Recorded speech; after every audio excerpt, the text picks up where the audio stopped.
tunamshukuru Mungu sana kwa sababu tumeweza kuzingatia sehemu ya kwanza na tumeona jinsi ambavyo Mungu alikuwa na mpangilio wake ili kazi yake iweze kuendelea duniani. Na tumeona ukuhani wa zamani Mungu alichagua Walawi waweze kupewa zaka na wana wa Israeli. Maana walikuwa ni makuhani, Mungu aliwateua. Tumeona Paulo akisema ya kwamba hata wazee wa kanisa wanastahili kupewa zaka ujira wao. Katika Timotheo wa kwanza sura yake ni ya 5 aya 15. Sasa inamaanisha kulingana na Waebrania sura ya 7 ambayo tumeisoma hapo awali, wapendwa, ni ya kwamba ukuhani umebadilika, hata sheria ya ukuhani pia inabadilika. Maana kutoka wakati wa Pentekoste, wakati mahubiri yameanza kwenda dunia mzima, inamaanisha kwamba kazi ya Mungu inapanuka pakubwa kuliko jinsi ambavyo ilikuwa zamani wakati hekalu lilikuwa limesimama jangwani. Kwa hivyo leo ningependa tuweze kuangalia sehemu ya pili, tuweze kufanya definition kulingana na roho ya unabii. Na sehemu hii ya pili tutaangalia spirit of prophecy quotations. Dada White alionyeshwa kitu gani? Tumeona jinsi ambavyo wainjilisti wengi wameteseka, watu wanahubiri mpaka hata mavazi ya kuvaa hawana, kwa sababu washiriki wanashindwa wafanye vipi, maana wamefundishwa ya kwamba zaka inafaa kupelekwa kwenye conference peke yake. Na wamefundishwa waamini hivyo, the storehouse ama gala kulingana na Malaki 3:10 ni conference. Kwa hivyo ninaingia katika sehemu ya pili baada ya kuomba sana na kuzungumza na Mungu usiku. Mungu amenishawishi ya kwamba niweze kuzungumzia jambo hili tena kwa uwazi. Tutaanza kudefine kitu kinaitwa the storehouse kulingana na spirit of prophecy, roho ya unabii. Alafu baadaye tutaendelea kuona je, Dada White ameweza kuandika zaka inaweza kutumika na ukina nani. Kwa hivyo wacha niweze kuomba ndio tuendelee. Baba na Mungu wetu, jina lako litukuzwe. Tunaingia katika sehemu ya pili ya kuweza kufundisha kuhusu jambo hili, ufadhili wa kazi yako duniani, kutumia zaka na sadaka ambazo umepatia watoto wako. Bwana, unitumie kama chombo tena, mtumishi wako. Tubariki tuanzapo sasa hadi mwisho, katika jina la Yesu nimeomba na kuamini, amina. Kwa hivyo karibu tena mpendwa. Tumeona katika awamu ya kwanza ya kwamba Yesu alipoanza self-supporting ministry akachagua mitume 12, baadaye Judas akawa ndiye anashika lile kapu la pesa. Maanisha Mafarisayo walikuwa na system yao inaendelea na Yesu alikuwa na system ya kwake, na hakuweza kuvunja sheria ya Mungu, maana alijua ya kwamba ni kazi inaendelea, kazi ya Mungu. Kwa hivyo katika sehemu hii ya pili tutazingatia sana mambo kama hayo ndani ya roho ya unabii. Maana Biblia inasema katika Isaia sura ya 8 mstari wa 20, na waende kwa sheria na ushuhuda. Ikiwa hawasemi sawa sawa na neno hilo, basi kwao hapana asubuhi. Kwa hivyo lazima tuende kulingana na sheria au maandishi ya manabii waliotangulia na ushuhuda wa Yesu Kristo ambayo ni roho ya unabii. Kwa hivyo nataka nichukue nafasi pia niweze kuangalia je, Dada White alionyeshwa zaka inafaa kutumika na ukina nani? Na kipindi cha Dada White yeye alipeana zaka yake wapi? Na je, watu walioishi kipindi chake walipeana wapi? Vitu kama hivi. Sababu katika makambi nyingi ambazo nazihudhuria kuna kipindi cha kuzungumzia stewardship, na mara nyingi huwa tunafundishwa kuhusu zaka, lakini hakuna mtu huwa anataja ya kwamba zaka pia inaweza kutumika kusupport independent ministries ama kusupport wainjilisti wanapoendeleza kazi zao. Hakuna mtu huwa anataja hiyo kwa sababu ya agenda fulani fulani ambazo singependa kuzitaja kwa sasa, lakini nitataja tunapoendelea. Tunaanza na kitabu cha Malaki sura yake ni ya 3, andiko ambalo huwa linatajwa sana wakati wa kutoa zaka na sadaka. Ni andiko ambalo limekuwepo, ni andiko ambalo bado litakuwepo. Malaki sura ya 3. Nitaanza na mstari wake ni wa 10, Malaki 3:10. Ni andiko ambalo tumelisoma sana kwa muda. Inasema hivi: leteni zaka kamili ghalani, ili kiwemo chakula katika nyumba yangu. Mkanijaribu kwa njia hiyo, asema Bwana wa majeshi, mjue kama sitawafungulia madirisha ya mbinguni na kuwagawieni baraka hata isiwepo nafasi ya kutosha au la. Kwa hivyo Agano la Kale linapofunga, Mungu anamalizia katika Malaki 3. Na unajua Malaki 3 na Malaki 4 ni kama zinakamatana pamoja. Manake Malaki 4 inasema angalieni nitawapelekeni Elijah nabii. Mimi ninaponiuliza Malaki sura ya 3, Mungu anaposema leteni zaka zenu kamili galani. Alafu Malaki sura ya 4 mstari wa 4 inasema angalieni nitawapelekea Elijah nabii kabla ijaja siku ile iliyokuu na ya kuogofya. Naye atageuza mioyo ya baba zao ielekee watoto wao na mioyo ya watoto ielekee baba zao, ili nisije nikaipiga dunia kwa laana. Unapoangalia roho ya unabii ina define Elijah ni nani kipindi cha mwisho. Hebu sikieni, maana lazima tuanze hapo. Malaki 4 itatusaidia kujua base ya Malaki 3.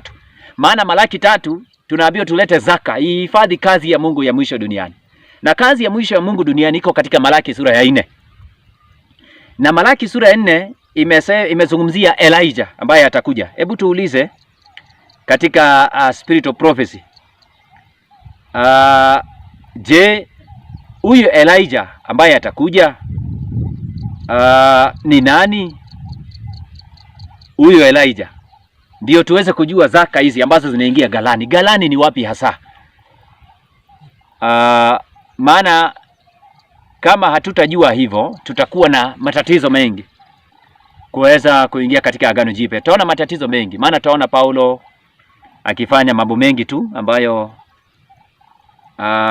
hayambatani na imani ambayo watu wengi wameweka katika mawazo.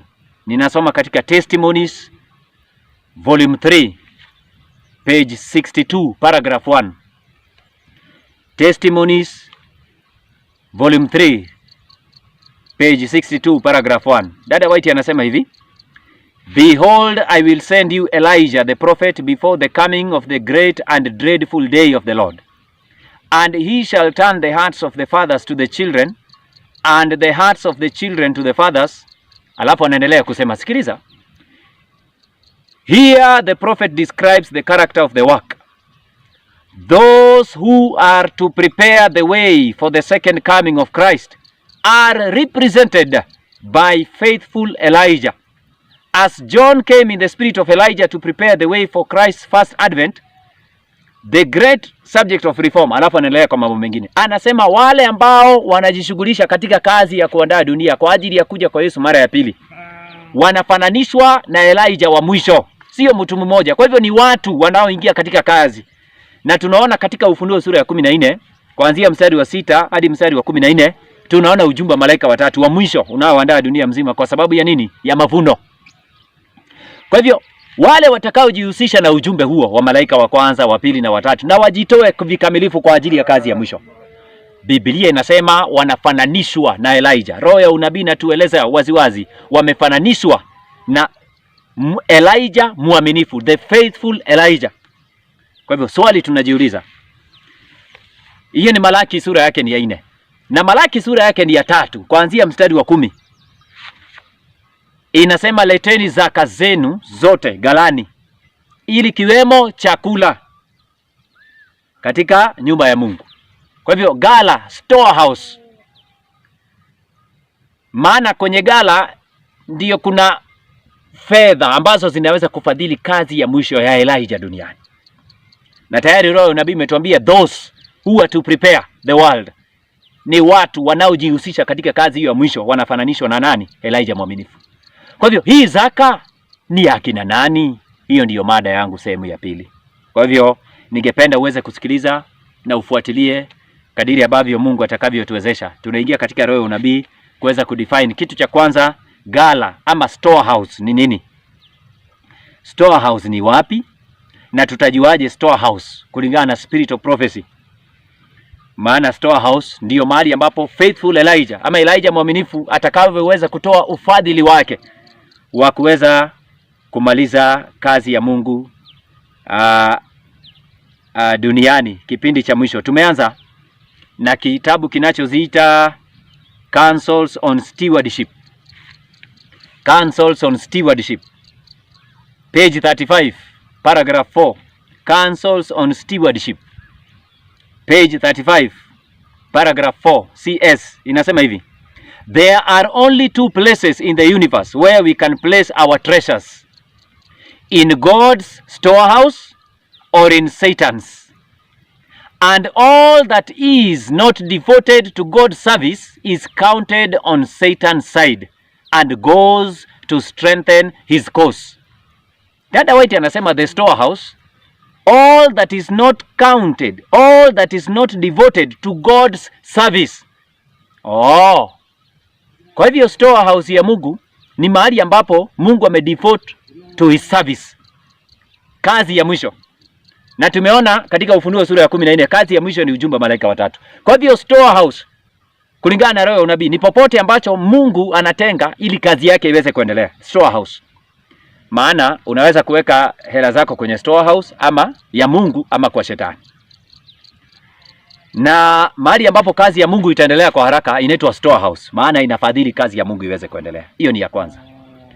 Jambo la pili, tumeweza kuona katika spiritual prophecy ama katika Biblia. Paulo anapoingia kwenye kanisa anakuta wazee wa kanisa wamejitoa kufundisha, wamejitoa kuhubiri, lakini hawahifadhiliwi kazi ya Mungu. Anasema hata wao wanahitaji ufadhili. Hiyo tulisoma wapi? Tulisoma katika Timotheo wa kwanza sura yake ni ya 5 mstari wa 17 na 18. Na Paulo akasema hivi: hauwezi kumwambia ng'ombe au kumuuliza ama kuweza kumshurutisha ng'ombe aweze kulima kisha unafunika pua lake au mdomo asije akakula wakati yako na njaa. Inamaanisha lazima apate hapo hapo. Na pia ningependa kusoma hii katika Wakorinto wa kwanza sura ya 9 kabla tujaingia kwenye spiritual prophecy. Wakorinto wa kwanza sura yake ni ya 9, wapendwa. Ninasoma kuanzia mstari wa 7 mpaka 14. Inasema, ni askari gani aendaye vitani wakati wowote kwa gharama zake mwenyewe? Ni nani apendaye mizabibu asiyekula katika matunda yake? Au ni nani achungaye kundi asiyekunywa katika maziwa ya kundi? Je, ninenalo haya kwa kibinadamu? Au Torati nayo haisemi hayo? Kwa maana katika Torati ya Musa imeandikwa, usimfungie kinywa ng'ombe apurapo nafaka. Je, hapo Mungu aangalia mambo ya ng'ombe? Inaendelea. Ikiwa wengine wanashiriki uwezo huu juu yenu, sisi na zaidi, lakini hatukutumia uwezo wetu huo, bali twayavumilia mambo yote tusije tukazuia habari njema ya Kristo. Paulo anasema sisi si kama ng'ombe. Sisi tunatumika na Kristo kupeleka habari njema. Hamjui ya kuwa wale, aya 13, hamjui ya kuwa wale wazifanyao kazi za hekaluni. Sasa Paulo anaanza kuleta ulinganishi kati ya makuhani wa zamani. Anasema hivi, hamjui ya kuwa wale wazifanyao kazi za hekaluni hula katika vitu vya hekalu, na wale wahudumiao madhabahu hula na fungu lao katika vitu vya madhabahu. Paulo anazungumzia sheria ya makuhani wa zamani. Hebu angalia aya 14 sasa. Maana tulisoma Waebrania sura yake ni ya 7 ikasema sheria hiyo ikabadilika na ukuhani ulipobadilika. Sikia aya 14. Na Bwana vivyo hivyo ameamuru kwamba wale waihubirio injili wapate riziki kwa hiyo injili. Bwana Yesu asifiwe sana. Paulo anasema vile vile makuhani wa zamani walivyopata sehemu ya 10 na vile ambavyo walitumikia hekalu katika Agano Jipya, maana sheria ukuhani umebadilika. Anasema wale wanaohubiri injili wakule ama wapate riziki yao hapo. Hebu nikuulize mpendwa, unataka kuniambia ni wachungaji peke yao ndio wanahubiri injili? Haya mawazo watu walitoa wapi basi? Kwa nini watu leo wanaamini ya kwamba wachungaji peke yao ndio wapewe zaka ya Mungu? Hebu tuulize roho ya unabii sasa. Je, dada White alionyeshwa? Wacha tuanze hivi. Wakati dada White alikuwa hai, je, kuna watu ambao walifanya kazi ambao walistahili zaka ya Mungu na akasema wapewe zaka kulingana na maandiko, maana watu hawako wanaelewa? Wacha nianze na kitabu cha Evangelism. Kitabu kinaitwa Evangelism, ukurasa wa 492. Evangelism 492 paragraph 2. Sikiliza. To be paid from the tithe. Sikiliza anataja ukina nani. Anasema hivi, the tithe should go to those who labor in word and doctrine, be they men or women. Hala? Dada White anasema zaka Kumbe inafaa kuhifadhi watu wanaojishughulisha na kazi ya Mungu, wawe ni wanaume au wanawake. Kwani wanawake wanafaa kuwa wachungaji? Hapana, Biblia haijasema wanawake wakuwe wachungaji. Hiyo ni Timotheo wa kwanza sura ya 3 mstari wa kwanza. Inasema ni neno la kuaminiwa. Timotheo wa kwanza 3:1.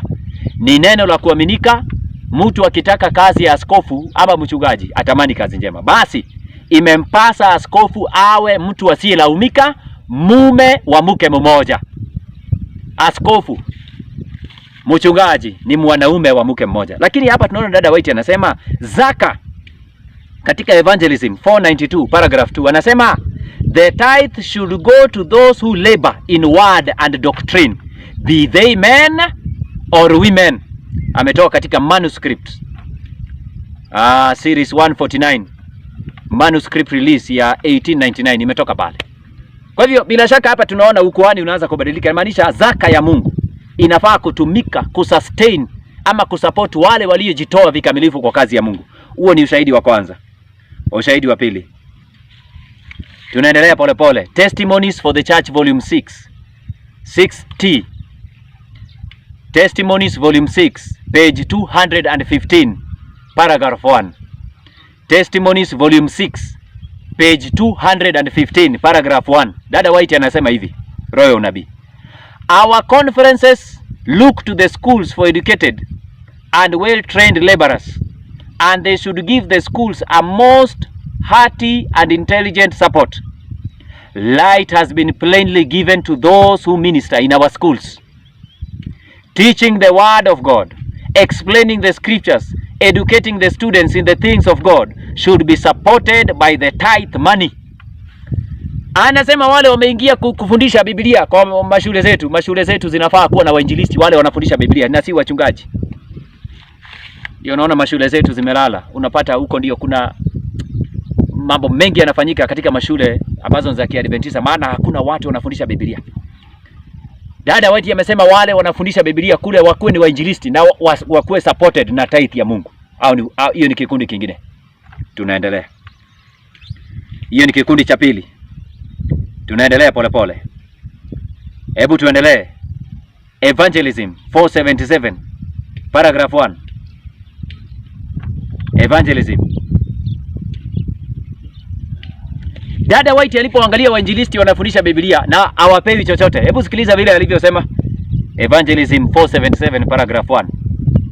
Anasema hivi: I wish to create a fund for the payment of those devoted women who are the most useful workers in giving Bible readings. I am also led to say that we must educate more workers to give Bible readings.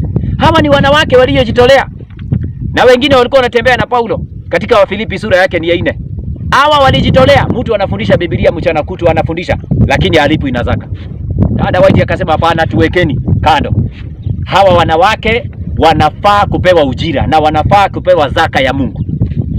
Zamani walipewa makuhani peke yake, lakini sasa maana ukuhani umebadilika na kwa sababu sheria hiyo ilibadilika, sasa ujumbe wa malaika watatu unapoendelea, yeyote anayoingia katika kazi ya Mungu na kujitoa hana riziki kwingine, anafaa kupewa zaka ya watu wa Mungu. Bwana Yesu asifiwe sana. Tunaendelea. Paulo akasema kuna wanawake walioshindania injili pamoja naye. Hata wakati wa Paulo, kitabu cha Wafilipi sura yake ni ya 4. Hebu sikilizeni.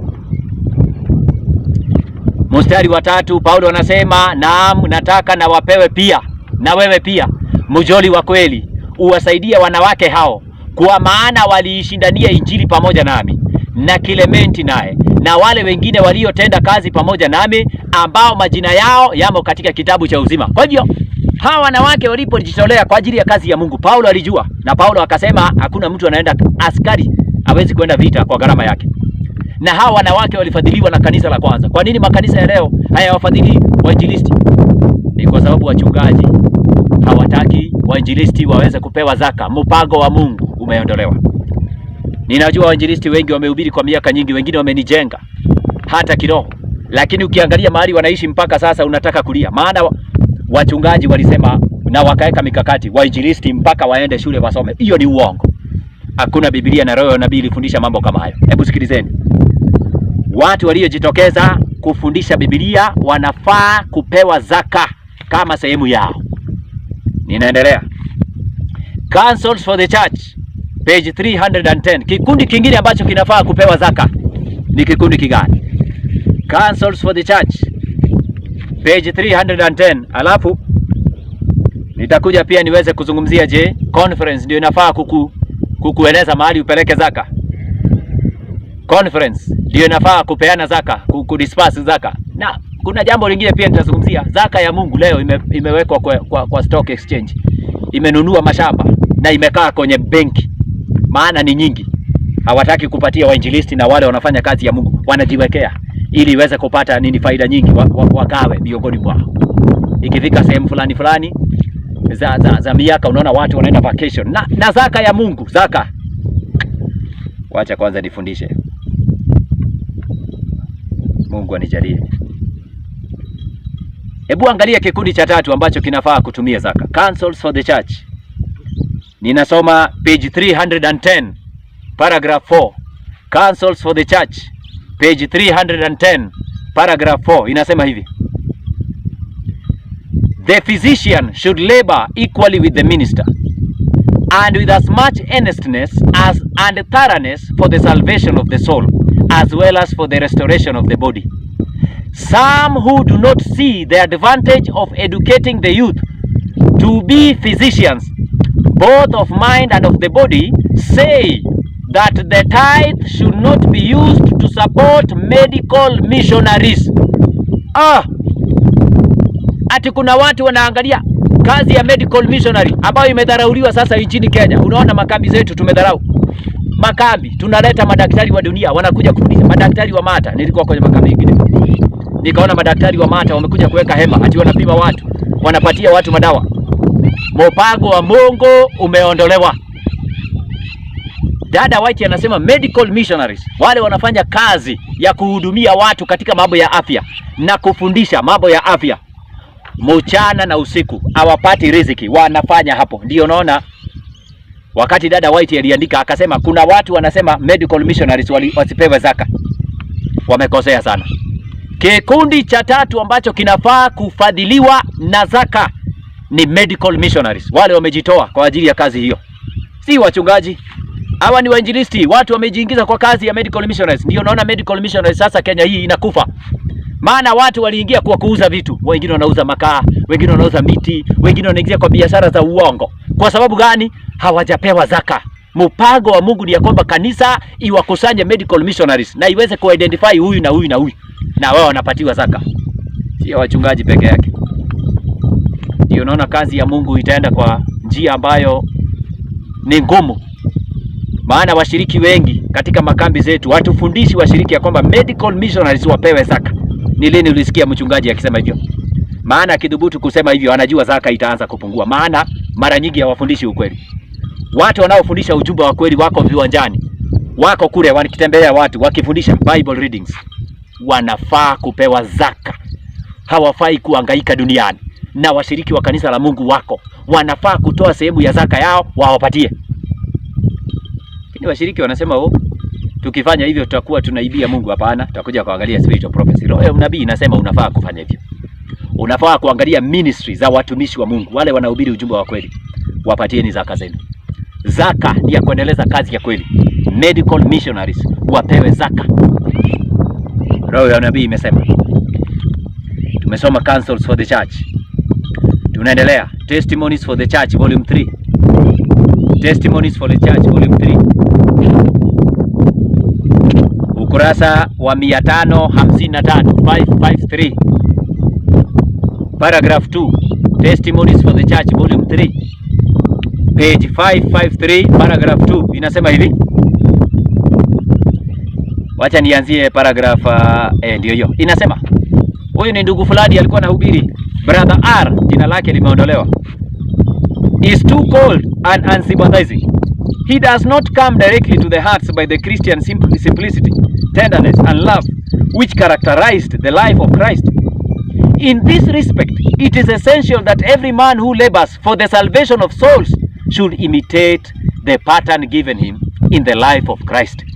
If men fail to educate themselves to become workers in the vineyard of the Lord, they might better be spared than not it will be poor policy to support from the treasury of God those who really mar and injure his work and who are constantly lowering the standard of Christianity.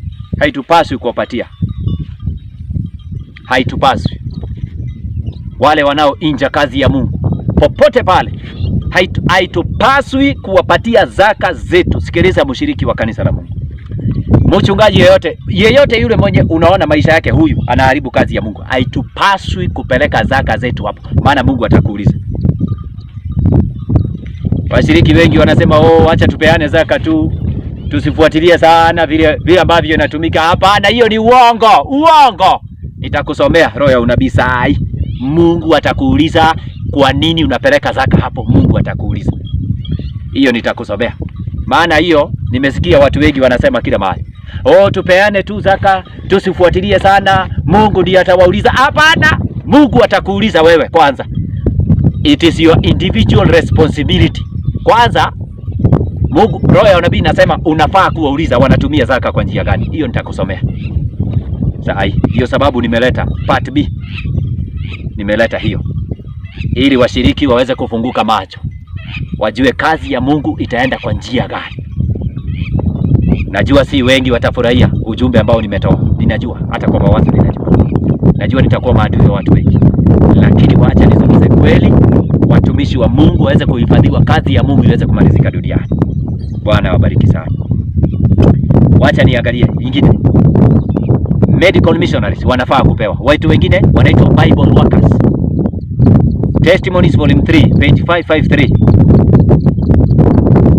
Inasema tusisupport yeyote mwenye na inja kazi ya Mungu. Yule mwenye anafanya nini? Anaharibu kazi ya Mungu, tusimpatie zaka ya Mungu. Haya. Manuscript releases volume 2 MR.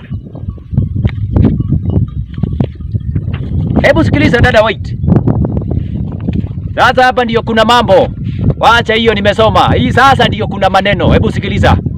Na ningependa ujiandae kwa sababu ya mambo ambayo nitayasoma katika roho ya unabii. Hebu sikiliza wapendwa. Katika manuscript releases volume 2 page 99 paragraph 2. Hebu sikiliza dada White. Anasema nini? Manuscript releases 2 MR page 99 paragraph 2. Sikiliza. It has been presented to me for many years that my tithe was to be appropriated by myself to aid the white and colored ministers who were neglected and did not receive sufficient properly to support their families. When my attention was called to the aged ministers, white or black, it was my special duty to investigate into their necessities and supply their needs. This was to be my special work, and I have done this in a number of cases. No man should give notoriety to the fact that in special cases the tithe is used in that way. Kazi ya Mungu ilipokuwa inaendelea sehemu za Southern Marekani kule, wakati conference ilikuwa haiwa support watu wa Mungu, wainjilisti walikuwa wanafanya kazi ya Mungu. Dada White alipoangalia akasema hapana, watu wapewe zaka. Na dada White akasema wacha kwanza nichukue zaka yangu niwe ninawapelekea yangu. Na sio dada White peke yake. Hebu sikilizeni. Dada White amesema in regard to the colored work in the South, that field has been and is still being robbed of the means that should come to the workers in that field. If there have been cases where our sisters have appropriated their tithe to support of the ministers working for the colored people in the South, let every man, if he is wise, hold his peace. Hata kuna kina dada fulani walianza kutoa zaka zao wakiona huko kuna kazi inafanyika, wacha tupeleke kazi, wainjilisti waendeleze kazi. Watu wakaanza kupiga kelele, unaona zaka inafaa kukuja conference. Akaambia hold your peace. Hold your peace. Dada White anaendelea kusema. Paragraph 4. I have myself appropriated my tithe to the most needy cases brought to my notice. I have been instructed to do this, and as the money is not withheld from the Lord's treasury, it is not a matter that should be commented upon, for it will necessitate my making known these matters, which I do not desire to do, because it is not best. Dada White anasema hivi, Tumechukua zaka zetu, mimi na wakina dada fulani hapa, tumepeleka kule South. Tumeenda kusupport kazi ya Mungu wainjilisti wanafanya. It is not robbing God's treasury. Anasema ni kazi ya Mungu. Kwa nini? Dada White alielewa ya kwamba ukuhani ulibadilika na sisi ni taifa la makuhani. Na anasema wote ambao wataingia katika kazi ya kuendeleza ujumbe wa mwisho, basi wanafaa kupewa zaka na hawafanyi kazi nyingine. Wapewe zaka ya Mungu. Wakuwe supported na zaka. Wapewe, si vile ambavyo wachungaji leo wamesema zaka ni yao. Uongo. Hata wainjilisti wapewe zaka. Wapewe. Dada White akasema hivyo.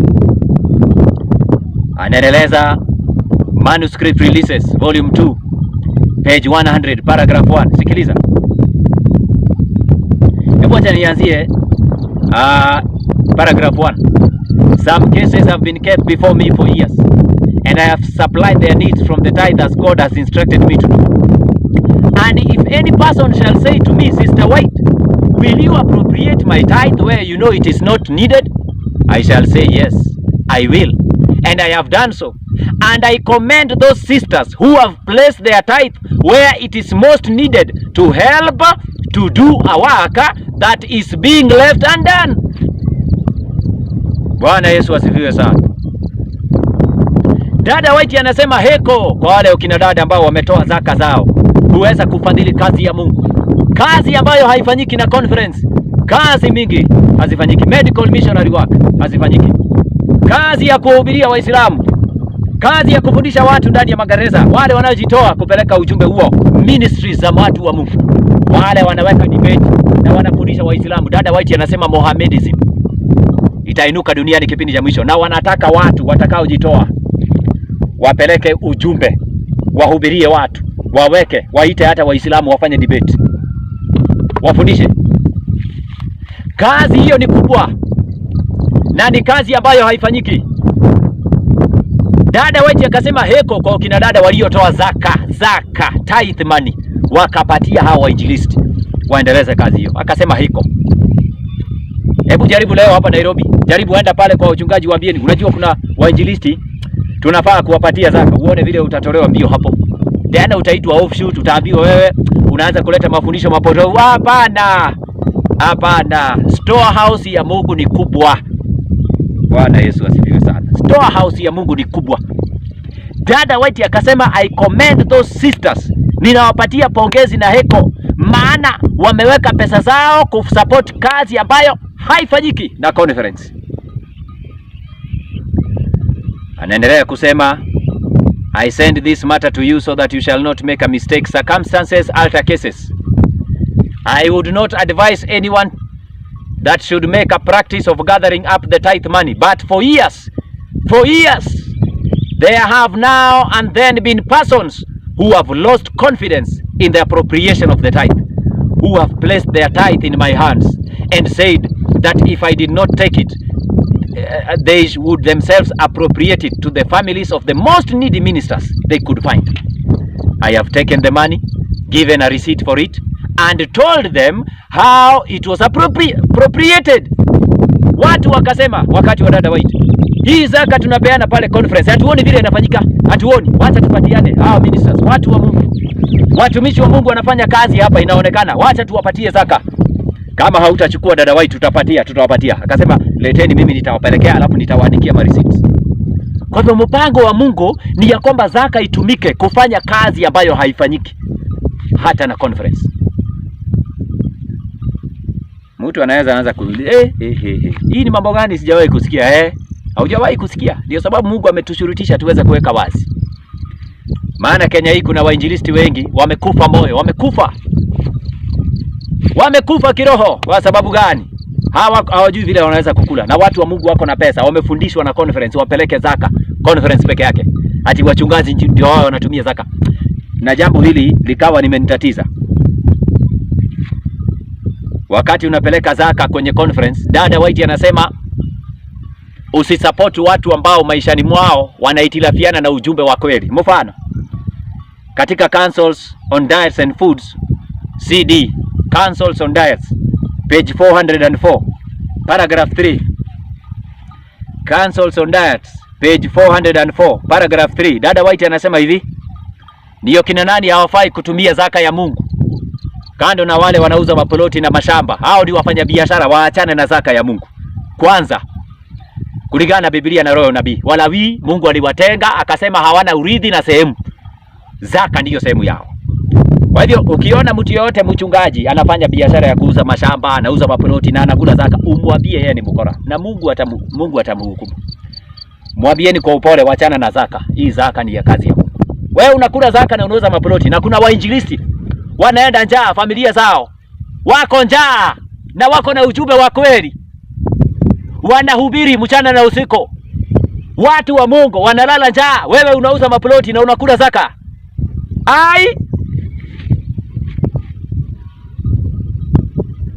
Councils on Diets and Foods, ukurasa wa 404, mstari wake ni 3, 404. Paragraph 3. Dada White anasema nini? Shall we not, anasema hivi, we are not to make the use of flesh food a test of fellowship, but we should consider the influence that professed believers who use flesh foods have over others. As God's messengers, anazungumzia wahubiri, shall we not say to the people, whether therefore you eat and drink, or whatsoever you do, do this to the glory of God? Amekoti wa Korintho wa kwanza 10:31. Sikiliza mahali anaenda. Shall we not bear a decided testimony against the indulgence of perverted appetite? Sikiliza. Will any who are ministers of the gospel, proclaiming the most solemn truth ever given to mortals, set an example in returning to the flesh pots of Egypt? Will those who are supported by the tithe from God's storehouse permit themselves by self-indulgence in poisoning the life-giving current flowing through their veins? Will they disregard the light and warnings that God has given them? The health of the body is to be regarded as essential. Anasema wachungaji wowote, wainjilisi wowote ambao wanaendelea kukula nyama ya wanyama waliokufa hawafai kulipwa na zaka ya Mungu. Unafaa kufunguka macho mpaka hapo. Hawafai kulipwa na zaka. Kama ako hapo na analipwa na zaka na wanajua huyu, wanaendelea kukula nyama, na roho ya nabii imekataa kipindi cha mwisho. Tunaishi kipindi ambacho watu wa Mungu wanarudi kwenye vyakula ambavyo ni vya ardhi. Roho ya nabii inasema yeyote mwenye anahubiri ujumbe wa malaika watatu, yeyote mwenye anaingia katika ujumbe wa mwisho hafai kula nyama. Ujumbe wa afya unafaa kuwa ndani ya moyo wake. Kwa hivyo ukiona mchungaji yeyote anakula nyama, ukiona mwinjilisti yeyote anakula nyama, yeyote yule mwenye anadai kuhubiri ujumbe wa mwisho hafai kupewa zaka. Full stop. Mungu amesema hivyo. Wakati mwingine unaona wanaleta dhihaka hata kwenye makambi. Nilimsikia mchungaji mmoja akisema, ujumbe huu siwezi kuhubiri na boga, mimi sio bosi. Na washiriki wanamchukua, wanaenda kule nyuma, wanaenda kukula samaki nyuma. Anaenda kukula nyama na samaki, alafu anarudi kwa makambi. Unataka kuniambia makambi kuna roho wa Mungu? Wapi? Roho wa Mungu hawezi kukua hapo bwana. Wacheni mchezo. Hakuna roho wa Mungu anakuanga kwa makambi kama hayo, ambayo mgeni mkuu anakula nyama na hawakuli kwa kanisa, maana wanajua hapa kuna mtihani. Anaenda kukulia kwa washiriki, alafu wanakuja. Hakuna roho wa Mungu anakuanga hapo. Mimi ndio nimesema, maana roho ya unabii imesema tuseme. Tunaendelea na zaka, ni nani wanafaa kutumia. Na Mungu akasema hivi, ole wao wale wataendelea kutoa zaka zao kufadhili watu kama hao. Hebu sikiliza. Testimonies volume 2. Testimonies volume 2. Testimonies for the Church volume 2. Page 552. Page 552, paragraph 1. Testimonies volume 2, page 552, paragraph 1. Hebu sikilizeni. God's ministers must have the truth in their hearts in order to successfully present it to others. They must be sanctified by the truth they preach, or they will be only stumbling blocks to sinners. Those who are called of God to minister in holy things are called to be pure in heart and holy in life. Be ye clean that bear the vessels of the Lord. Alafu sikia vile anasema. If God pronounces a woe, W-O-E, woe, ole.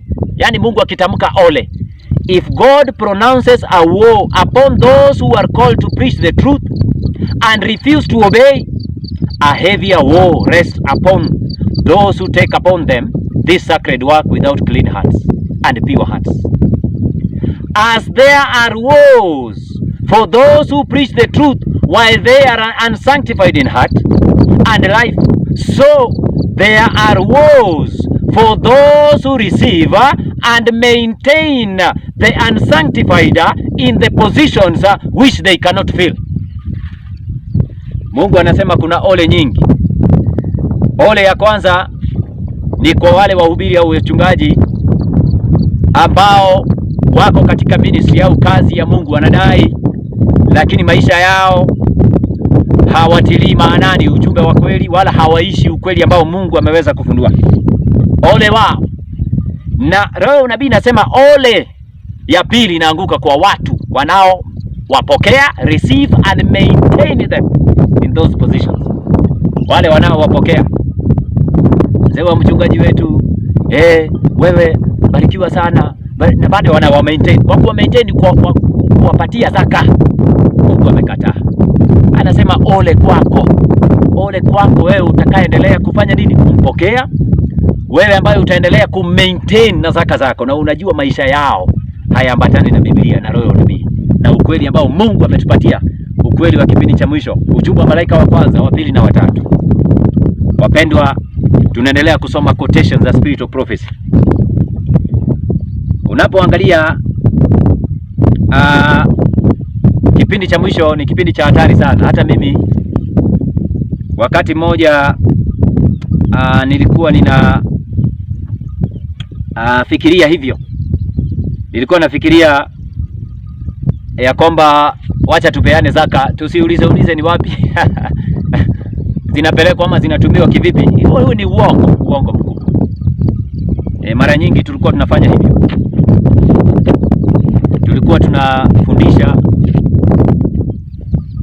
tufundishwe ya kwamba we kazi yako ni kutoa, Mungu ndiye atakayewauliza.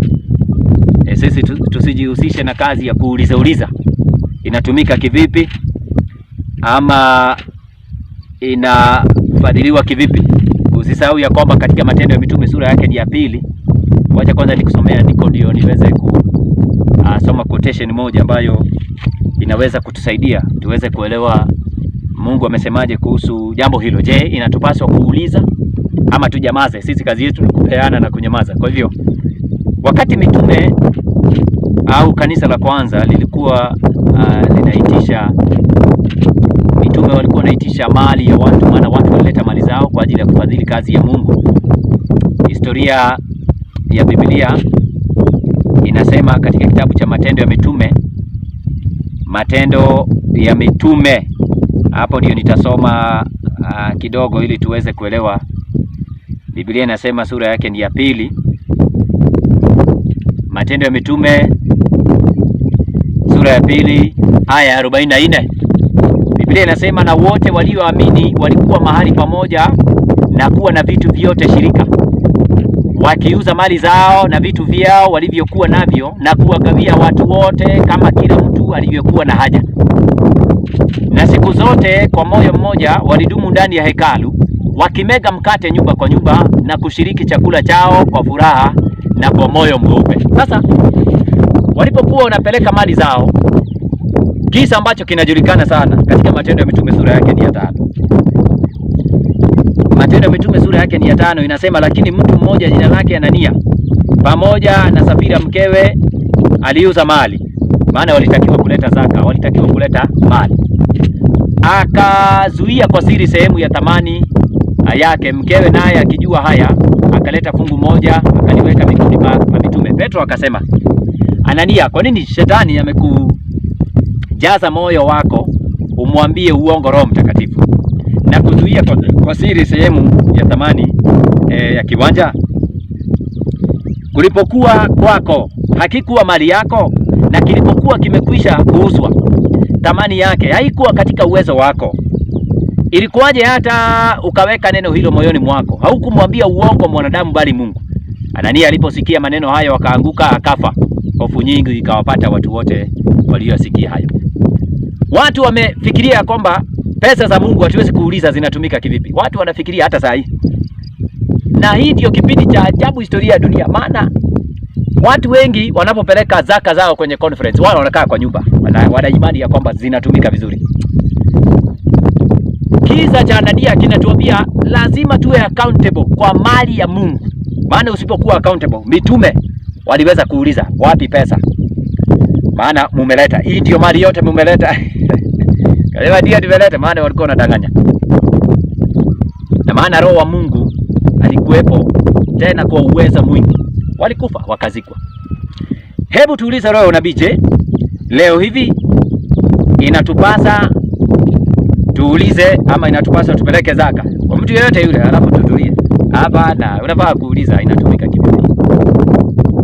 Watu wasije wakatumia zaka kufanya transactions za kidunia, kununua mashamba na maploti vile ambavyo inafanyika saa hii. Na wengine wanaweka kwa benki ili zizae interest. Hiyo nitasoma roho nabii saa hii, sio kesho. Mwenye anataka kunichukia ni shauri yake. Tunasoma Grace Collections, KC Grace Collection page 120. Grace Collections KC page 120. Nasoma paragraph 3. KC 120 paragraph 3. Sikiliza. The churches must arouse. The members must awake out of sleep and begin to inquire, how is the money which we put into the treasury being used? The Lord desires that a close search be made. All are satisfied with the history of the work for the past 15 years. Where is the evidence of the co-working with God? Where has been heard throughout the churches the prayer for the help of the Holy Spirit? Dissatisfied and disheartened, we turn away from the sin. Dada wetu anasema makanisa tuamke bwana. Tuulize pesa tunatumiaga aje zaka? Maana tangu nianze kusikiliza hata zikifundishwa kwa makambi kuhusu zaka, hakuna mahali tunaambiwa ati zaka inatumiwa hivi na hivi. Maana kuna mambo fulani zaka inatumiwa kufanya ambayo ni kinyume cha Biblia. Moja wapo ni kuweka kwa benki ikae kuzaana. Nimekuja kugundua juzi makanisa mengine ma districts fulani wachungaji wanaingia wakiwa hivi hivi, anatoka akiwa amenunua gari. Nikawa nimeuliza, mtu ameniambia jambo la kushangaza sana. Ati mchungaji anachagua signatories wa benki. Baadaye anafungua account tofauti. Pesa zikiingia pale kwa banki, inaingia kwanza kwake kwa account ya kanisa, alafu zinatoka pale zinaingia kwa account yake. Unaona? Kabla hajazipeleka ndio benki ione kuna transactions, kuna biashara inafanyika. Alafu zinakaa pale pia kwa muda ili zizae interest. Unaona mtu ananunua gari baada ya mwaka moja ama miezi sita amenunua gari. Maana wanafanya biashara na zaka ya Mungu. Wakati wanafanya biashara na zaka, kumbuka kuna wainjilisti wanahubiri. Hawana pesa, watoto wao wanaenda njaa, wake zao, yani familia zinateseka za watu. Saa hiyo zaka ya Mungu iko kwa benki, inafanyiwa biashara. Ngoja tusome roho nabii. Uniambie, ni mimi nimekosea ama kuna mtu ananiunga mkono? Maana hebu tuangalie. Kwanza wacha tuendelee pale tuweze kuangalia KC Grace Collections page 147. Grace Collections page 147 paragraph 1 inasema hivi: these messages go to all the inhabitants of the world. Ujumbe wa Mungu wa mwisho. Wacha kwanza nianzie pale juu, KC Grace Collection 146. Wacha nianzie paragraph 5. And there followed another angel saying, Babylon is fallen. Huu ni ujumbe wa malaika wa pili. Is fallen the great city, because she made all the nations drink of the wine of the wrath of her fornication. And the third angel followed them, saying with a loud voice, if any man worship the beast and his image, and receive his mark in his forehead or in his hand, the same shall drink of the wine of the wrath of God, which is poured out without mixture into the cup of his indignation. And he shall be tormented with wine, with fire and brimstone in the presence of the holy angels and in the presence of the Lamb. Amezungumzia ujumbe wa malaika watatu. Alafu sasa sikia vile anavyosema. These messages must go to all the inhabitants of the world. The Lord is soon to come, and he calls upon all to whom he has entrusted his capital of means to invest it in his work as it demands help. Ati Mungu anaita watu wote walio na pesa zake, capital amewapatia, waweze kutoa kwa ajili ya kazi hiyo. Alafu anasema hivi. Anaendelea kusema hivi: his money is not to be shut up in banks, and buildings and lands where there is such a great work to be accomplished. When there is such a great work to be accomplished, Dada White anasema pesa zake zaka, it is not to be shut up in banks and buildings and lands when there is such great to be done. Pesa ya Mungu haifai kuweko uwekezaji, haifai kuingia kwenye mashamba, haifai kununua mashamba na majengo ya kanisa. Pesa zaka ya Mungu haifai kukaa kwenye benki zaidi ya mwaka mmoja. Watumishi wa Mungu ni wengi. Kama hiyo zaka ni mingi kuliko wachungaji, waite wainjilisti na wale wanafanya kazi ya medical missionary, na kwa sababu shetani ameharibu mpango wa Mungu. Ndio unaona saa hii wachungaji wakishapatiwa zaka zao kila mwezi wanalipwa, ile mebaki inawekwa kwa banki ili iweze kuongezea, iweze kuwa nyingi. Wakati watumishi wa Mungu wameanzisha ministries zao, wanafanya operation ya kufunga misikiti, wanahubiria Waislamu, wanaweka ujumbe malaika watatu, wanahubiri ujumbe wa mwisho wa milele, wanaumia. Hawana pesa, familia zao zinalala njaa, nyumba zao hawajalipa rent. Watu wamejitokeza. Wewe msikilizaji ninaye kuzungumzia, mshiriki wa kanisa la Mungu, sijui kama mambo haya yanakuingia, ya kwamba kazi ya Mungu inaendelea kwa njia ambayo ni ya ugumu, kama jinsi ambavyo Nehemia alivyoripoti katika Nehemia sura yake ni ya 4, katika siku za hatari, troublous times. Je, utaendelea kuweka mali yako mahali ambapo kazi ya Mungu haifanyi, ama utatoa pesa zako zitumike mahali Mungu amesema ifanyike kazi? Bado tunaendelea kutoa dhana katika mawazo ya watu ya kwamba zaka ni ya wachungaji peke yake. Ninaendelea. Wacha niendelee sasa. Tunaendelea katika manuscript releases volume 1, 1MR 183, 1MR page 183 paragraph 3. Hebu sikiliza. Dada White akaonyeshwa, in some of the larger conferences the tithe may be more than sufficient to sustain the laborers now in the field. Yani inatolewa mingi mpaka sasa wanasema si tuiingiza kwa stock market. Yani watu wanaangalia wanasema hii ni mingi sana, tuweke kwa benki izae interest. Watu watagawana huko nyuma kwa siri mahali washiriki hawako. Mungu anawaona.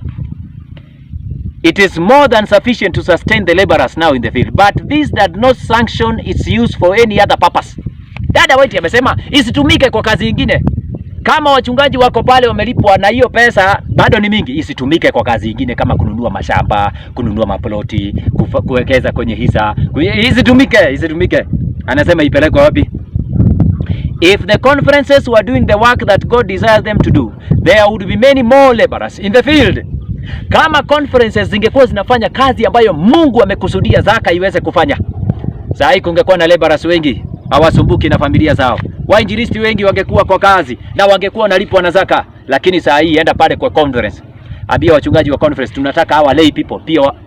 Wakati mmoja jamaa yangu mmoja mtumishi aliniambia, alifanya interaction na pastor mchungaji mmoja, akamwambia hata hawa lay preachers hawa wanafaa kulipwa na zaka. Alisema hapana, lay people are uneducated. Zaka ni ya wale wamesoma. Ati mimi niende shule nisome miaka 4 nilipe school fee, alafu mwingine hajasoma ati tupewe zaka na yeye? Ati no way. Akakataa. Unaona? Hiyo kitu inafanya wainjilisti wengi waachane na kazi ati wanaenda kusoma. Hawajui Mungu amewaita wakuu wa wainjilisti. Wapendwa wasikiliza. Dada White akasema kama zaka ni mingi, basi laborers, wafanyikazi waingie wengi kwenye kazi. If the conferences were doing the work that God desires them to do, there would be many more laborers in the field, and the demand for funds would be greatly increased. The conferences should feel a burden for the regions beyond their own borders. There are missions to be sustained in fields where there are no churches and no tithes, and also where the believers are new and the tithe limited. If you have means that is not needed after settling with your ministers in a liberal manner, send the Lord's money to these destitute places. Special light on this point has been given. I was listening to the voice of the heavenly messenger, and the directions given were that the churches that had buildings and facilities should in this way assist the missions in foreign countries. Bwana Yesu asifiwe. Wainjilisti wakuwe wengi, wapelekwe conferences, ziko na pesa nyingi sana, wanaweka kwa benki, toa pesa, patieni wainjilisti waende kuhubiri uchumba wa malaika watatu. Bwana Yesu asifiwe. Tunaendelea. Tumeona medical missionaries wakuwe supported na tithe ya Mungu. Watu wengine wanaitwa Bible workers, wale wanafundisha Biblia katika mashule. Tunaona wainjilisti wale wanajitoa kwa ajili ya kazi ya Mungu, pia wanafaa kupewa zaka ya watu wa Mungu. Lay preachers tumesoma katika Spirit of Prophecy, na tumesoma ya kwamba maisha yao yaambatane na ujumbe wa roho ya unabii. Haya, tuangalie Daughters of God, DG, page 106, paragraph 1. There are ministers' wives, sisters, na anataja maana hao walikuwa wanafanya kazi. Sister Star Heskel. Star Heskel alikuwa ni mke wa Haskel. Pia na Heskel hakuwa mchungaji. Hao walikuwa ni preachers, walikuwa wanahubiri tu. They were not pastors, hawakuwa ni wachungaji. Walikuwa ni evangelists, watu ambao walifanya kazi, pioneers. There are ministers' wives, ambao dada White waliwaita kama ministers. Sister Star Heskel, Wilson and Robinson, who have been devoted, earnest, whole-souled workers, giving Bible readings and praying with families, helping along by personal effort, just as successfully as their husbands. These women give their whole time and are told, and I am told that they receive nothing for their labors because their husbands receive wages. I tell them to go forward and all such decisions will be revised. The word says the laborer is worthy of his hire. Luke chapter 10 verse 7. When any such decision as this is made, I will in the name of the Lord protest. I will feel it my duty to create a fund from my tithe money to pay these women who are accomplishing just as essential work as the ministers are doing. And this tithe I will reserve for work in the same line as that of the ministers, hunting for souls, fishing for souls. I know that the faithful women should be paid wages, as it is considered proportionate to their pay received by ministers. They carry the burden of souls and should not be treated unjustly. These sisters are giving their time in educating those newly come into the faith and hire their own work done and pay those who work for them. All these things must be adjusted and set in order, and justice be done to all. Hawa wanawake walikuwa wanaingia mahali kama hapa, mahali kulihubiriwa, kanisa likasimamishwa. Watu walioingia imani wapya, hakuna mtu wa kuwafundisha. Lay preachers wanawekwa pale, au kina dada ndio walikuwa wanafanya hiyo kazi. Wanafundisha watu Bwana Biblia, wanafundisha watu ujumbe wa kweli. Alafu dada White akasikia, hakuna kazi nyingine huwa wanafanya, ndio huwa wanapewa zaka. Ati hapana. Akasema hapana, I will protest. Dada White akasema hapana, hawa Bible workers wapewe zaka. Wewe piga hesabu, sehemu mbalimbali kumehubiriwa ujumbe, alafu unasikia lay preacher kaa hapo. Ninajua lay preachers mpaka sasa hivi wamekaa mahali kufuatilia, inaitwa follow up. Anakaa hapo tu. Unasikia conference imemwambia akae hapo, atakuwa anapatiwa shilingi 10,000 kila mwezi. Ni mtu wako na watoto 4. Hako na mke wake 10,000 maisha ya sasa. Badala apewe zaka kama mhubiri wa kawaida, kama mchungaji apewe zaka. Kama ni shilingi zake 60,000, 50, 70. Yaani unafanya kazi ya Mungu ukisema Bwana abariki kazi yake. Lakini lay preachers, mtu anaenda na kaa mahali, anafundisha, anahubiri, familia yake inakufa, watoto hawezi kwenda shule, kuna kuwa na njaa, anakuwa na hangaika. Unaona mtu anaachwa mahali kufanya follow up. Baadaye unakuta anauza makaa hapo, anaanza biashara zake. Kwa nini? Kanisa imemunyima zaka. Kwa sababu ni muinjilisti.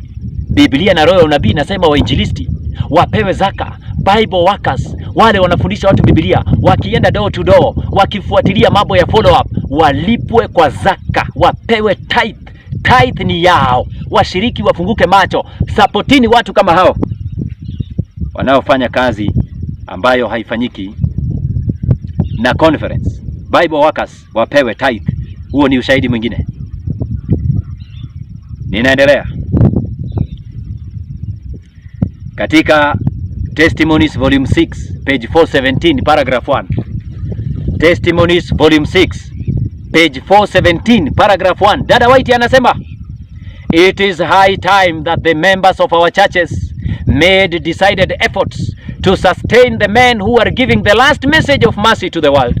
Let church members, by a manifestation of the practical religion, give away to the message of warning which is being borne to the world by God's messengers. Intelligent people are alarmed at the outlook in the world. If those who have a knowledge of the truth will practice Bible principles, showing that they have been sanctified by the truth, that they are true followers of the meek and lowly Savior, they will exert an influence that will win souls to Christ. Dada White anasema washiriki wa makanisa yake waweze kuamuka, waweze kuangalia, waone hawa ni watumishi wanapeleka ujumbe wa malaika watatu, wacha tuwapatie ni zaka, let us sustain them. Lakini hilo jambo linaweza kuweka washiriki kwa shida, maana conference ikisikia na wachungaji wakisikiliza na nitakupatia mfano katika roho ya unabii. Wakati Dada White kwa muda mrefu pamoja na washiriki walikuwa na sustain ministers, conference ilianza kupiga kelele kusema, oh, hiyo zaka ni ya wachungaji peke yake. Dada White akasema, bwana, busikilize nyinyi, nitakupatia mfano saa hii hapa. Ukweli ni kwamba roho ya unabii nasema washiriki wa kanisa, piga magoti chini, ambia Mungu nisaidie, nijue ni wapi nitaweka zaka. Unaweza kuidentify kazi ya Mungu inaendelea kwa njia gani? Kina nani wanafanya kazi ya Mungu usiku na mchana? Wamekosa ufadhili. Wakati mwingine watumishi wa Mungu wanataka kwenda Machakos kuweka ujumbe mahali hata Waislamu wamevamia. Kama saa hii Kitui kumevamiwa, Kitui. Watu wameishi Mungu wanashangaa, tutaendaje? Kitui hapa. Machakos huko wakuja hubiria, Waislamu wamekuja. Wamesilimisha watu. Yaani kumesilimishwa watu na kanisa la Waadventista liko hapo tu. Watu wameshindwa vile wafanye. Watumishi wa Mungu wako Nairobi wamejaa, lakini wanashindwa. Tutaendaje? Tutaendaje? Tungependa kuweka ujumbe pale. Tungependa kuzungumza ujumbe wa Mungu hata mwezi mzima hapo. Lakini sasa tukiangalia, hatuna hela za kutufikisha pale. Wapendwa, tutafanyeje? Ujumbe wa mwisho utaendaje wapendwa? Kama wewe mshiriki hautajitoa na useme Mungu amenipatia zaka, nitakuwa ninatoa sehemu yangu kufadhili kazi hiyo, vile ambavyo roho ya nabii imesema. Wewe unadhania kazi ya Mungu itaendaje? Angalia sehemu kama Machakos, angalia Kitui, angalia sehemu mbalimbali na Manga. Inatubidi tumeigaramika sisi wenyewe watumishi wa Mungu. Tunaweka wakati mwingine tukihubiri, tumefika mahali tukakosa pesa. Tukasema sasa tufanyeje? Mkutano huko katikati tunashindwa, tufanyeje? Wakati mwingine inabidi hata kwenye viwanja tuweze kuitisha watu. Tunauliza watu, ni wangapi wangependa ujumbe uendelee? Na unaona watu wa dunia wanafurahi, wanasema iendelee. Wangapi watafadhili ujumbe? Unaona Mungu anagusa mioyo ya watu. Kwa sababu gani? Washiriki wa kanisa la Mungu wamefundishwa kwamba zaka ni ya wachungaji peke yake. Kazi ya Mungu inalala. Unaona watumishi wa Mungu wanaenda kuhubiri, inafika mahali wiki ya pili wamekwama, hawana pesa. Wamekwama kabisa. Wamekwama. Inabidi sasa waingie kwa mifuko yao, wakikosa mafuta ya gari, hakuna, hawezi kwenda. Kwa sababu conference ilifundisha washiriki kila makambi tithe inapelekwa kwenye gala, na gala ni conference. Kinyume cha Biblia na roho ya unabii. Tunaendelea. Ni nani atakayeamuka kwenye usingizi? Tumepatiwa muda mchache kutoka 2020. Kazi ya Mungu lazima iishe kwa haraka. Fikiria sana ni wapi utapeleka zaka yako. Ninaendelea. Dada White angekuwa hai leo, angefanya protest mingi sana. Ninaendelea. Spalding and Magan Collection. Kuna wainjilisti walioanzisha kazi ya Mungu wakaendeleza na shughuli zao wenyewe. Mmoja aliitwa Brother Sutherland na mwingine aliitwa Brother Magan. Wakati walianza wainjilisti hao kufanya kazi, conference haikuwa support na chochote. Dada White alipoangalia wakasema hapana, huu sio mpango wa Mungu. Hebu nianze kusoma Spalding and Magan Collections, SPM, page 421 paragraph 6. Usikilize vile roho ya unabii inasema kuhusu mandugu hawa. Nimechukua muda sana kuweza kusoma. Kila mara nikisoma mambo kama haya ninaona huwa ninaingiwa na huzuni mwingi sana, machozi karibu inanitiririka, kwa sababu ninaangalia vile washiriki wa makanisa yetu wamewekwa dhana mbovu. Wamefundishwa kwamba the storehouse ni conference, hapo ndio zaka inaenda. Uongo. Hakuna kitu kama hicho. Sikiliza basi. SPM 421 paragraph 6 tunaanza. Dada White anasema the Lord works through various agencies. If there are those who desire to step into new fields and take up new lines of labor, encourage them to do so. Seventh-day Adventists are doing a great and good work. Sio pastors. Hakusema pastors of Seventh-day Adventists, amesema Seventh-day Adventists. Maana ni wa Adventist. Ayasikiliza basi. Let no man's hand be raised to hinder his brother. Those who have had experience in the work of God should be encouraged to follow the guidance and counsel of the Lord. Bwana Yesu asifiwe sana. Ati wale ambao wako na courage ya kuendeleza kazi na kuingia katika fields mpya wakuwe encourage waendelee. Do not worry lest some means shall go direct to those who are trying to do missionary work in a quiet and effective way. Dada White anazungumzia na viongozi wa conference. Anasema hivi, usiwe na wasiwasi. Do not worry lest some means, yani zaka, shall go direct to those who are trying to do missionary work in a quiet and effective way. Wasiwe wanababaika, wacheni kubabaika.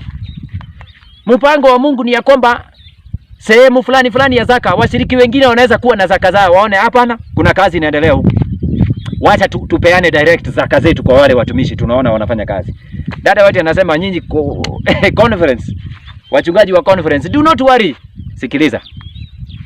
Do not worry lest some means shall go direct to those who are trying to do missionary work in a quiet and effective way. All the means is not to be handled by one agency or organization. Bwana Yesu asifiwe sana. Dada White anasema all the means, zaka yote si lazima ipelekwe conference, one organization, si lazima.